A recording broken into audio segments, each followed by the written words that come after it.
এরপরে আমার নবী শিখাই দিলেন, তারপর তুমি বলো ইয়া মুহাম্মদ। হাদিসের মধ্যে আসছে ইয়া মুহাম্মদ আতাওয়াজ্জাহু ইলাল্লাহি আতাওয়াজ্জাহু বিকা ইলাল্লাহি ফি হাজাতি ফাশাফিহু ফিহা।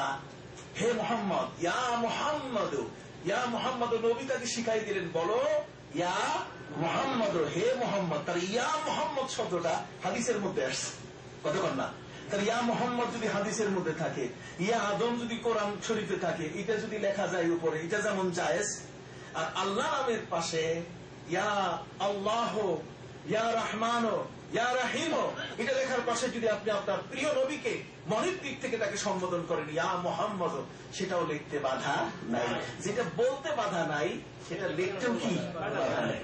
আমি কি আপনাদেরকে বুঝাইতে পারছি জিনিসটা? এটা হচ্ছে ওই মুহূর্তে যখন আপনি সম্মান করবেন। বলুন কি করবেন?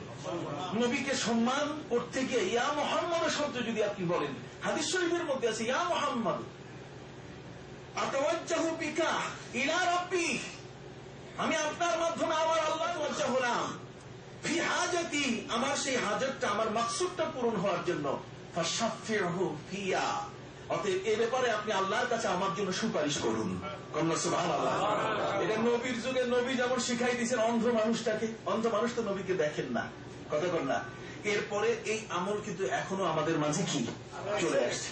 যা হোক, আমি সেদিকে যাব না। যে কথা দিয়ে আমি আপনাদের সামনে তুলে ধরছিলাম, আল্লাহ নবী হলেন এত বড় একজন মহান নবী, যেই নবীর উপরে আল্লাহ পাক রব্বুল আলামিন পবিত্র কোরআন নাযিল করে তাকে বলে দিলেন ওয়ালাসাউফা ইউতিকা রাব্বুকা ফাতারদা।